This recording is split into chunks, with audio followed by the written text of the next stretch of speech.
Samples for currents.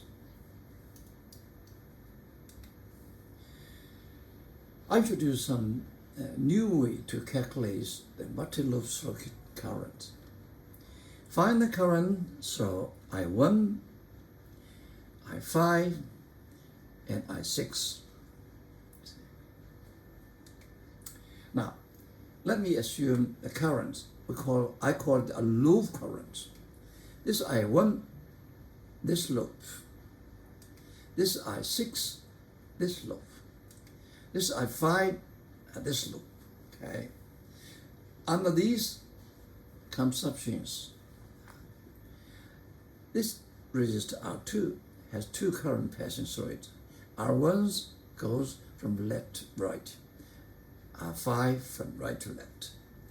This resistor R4 have two current, okay, I1 and I6. And this resistor have two currents, I5 and I6. So let's calculate as before. We started from A, okay? We write three equations, around the three equations. First, this one, okay? Now, we go this way. We go this way. We go R4, okay? R4, you have two currents, I1 and I6 goes down. So we go this one, we get minus R4 current, I1 plus I6. Then we go this epsilon 1 plus, and you go this, you get minus R1, I1. And you come to this one, back to A. And this R2, you have two current. This is you along the I1. This is what you against I1. So you have I1 minus I4 is totally is along the I1 direction. Okay, you get 0, you go back to. Second, we go this one. The same thing. We go through I4. R4 you have two current going down. So this is minus R4, I1 plus I6. Then you go this, epsilon 6 plus. And you go this, minus I6, R6. And then you go this. This resistor R3, you have two currents, I6, I5. And then we go in the same direction, so it will be minus R3, R6 plus I5. You go back to A0. And last, we go last to A. Yeah. We go R2. R2 have two current, I5, I1. And we go this one. So I5 is minus, I1 is positive. We get minus I5 minus I1, minus positive. Okay? And you go this one is minus I5, R5. And you go this one. This one you have minus I3, I6, and 5. Okay? Well, that's easy. Okay? This is three equation for three unknown. I1, I5, I6. Okay? Okay, so we rewrite this equation.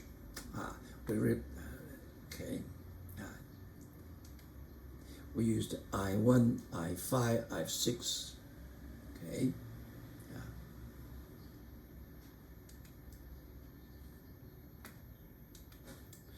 This is equation. It's tedious. Okay, it's not difficult one. So we can use matrix method to sample.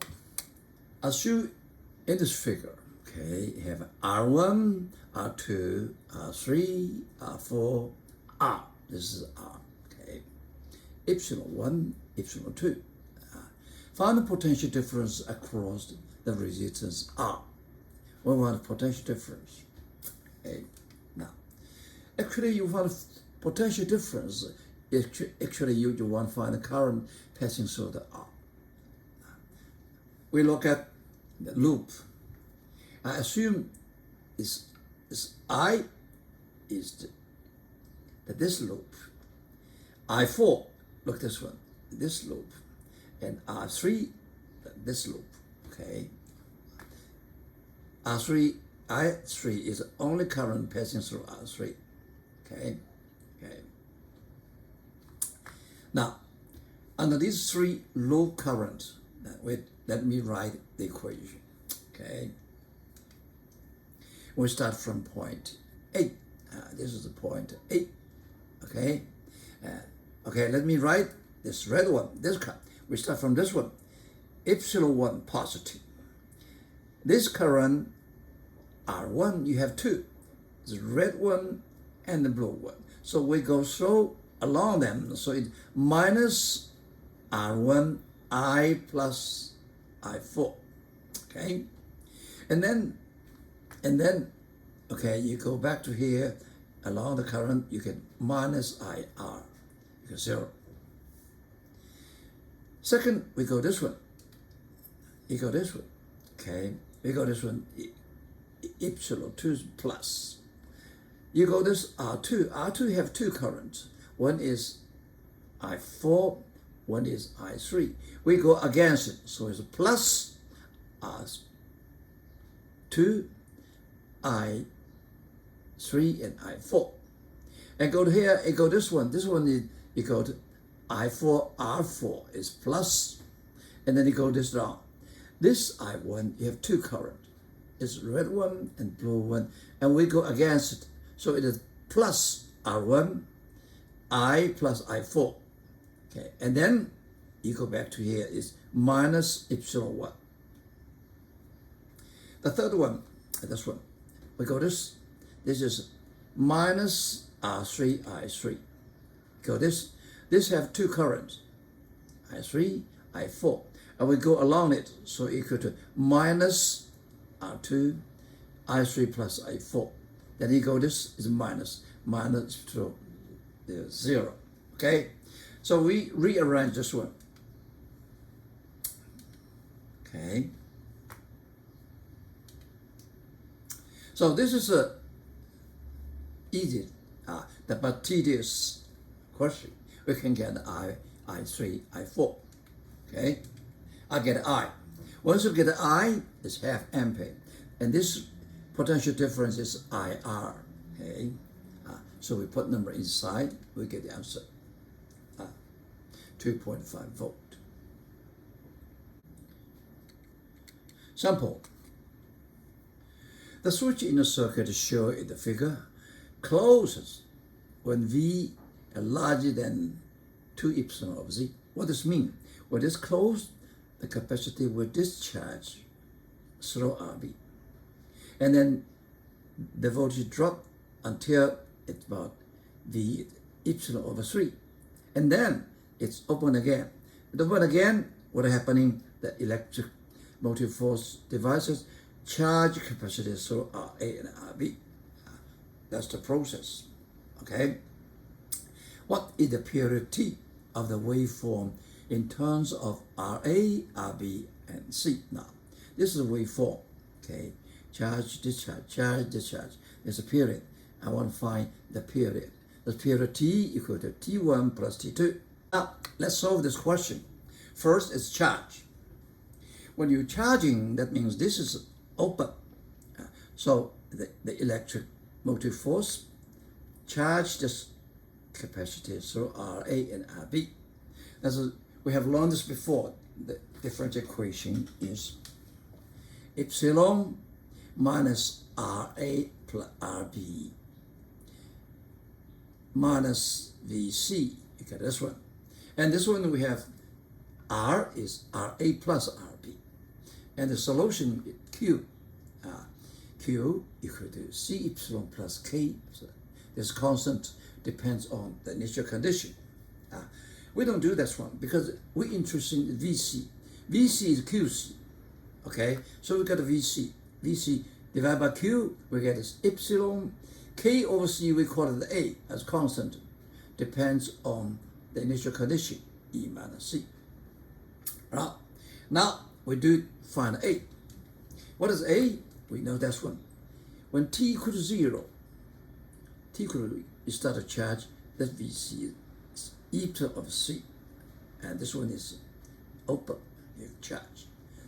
So T equal to 0, Vc equal to epsilon 0. We get this is 1a. So we have an a equal to minus 2e of c, and then we find Vc. Okay, this is a Vc curve. Now, what do we want to find? The T1. What the T1 is when the V equal to 2 epsilon of c. So Vc we put the 2 epsilon of c, we find the T1. The T1, okay, you can find it, all right? I'm not very simple, get it with the T1. Now next we want a T2. This is charge processing. And T1 plus T2 is the period, okay? So discharging we start from 2 epsilon of c. When you reach this one, this one close. Once this close, the capacity discharges through RB. In this case, nothing to do with RA. So we have the differential equation, okay? Minus RA minus V equal to 0, and then we got VQ, okay? This Q0 is initial condition decided. This one, T equal to 0, QC, Q0. Okay? And also, we're interested in VC. VC is QC over C, right? So we find VC. In general case, epsilon 0 is the one we want to find from the initial condition. The initial condition is when T equal to 0, this is the one. Vc equal to this one, 2 epsilon C. So epsilon 0 we get is 2 epsilon C. We get as Vc. Now I want to find the T2. T2 is when Vc equal to epsilon over 3. I will find the T2. This is an easy one. I'm not going to do it. Okay. So the total purity equal to T1 plus T2. We put them together, together. We get an answer.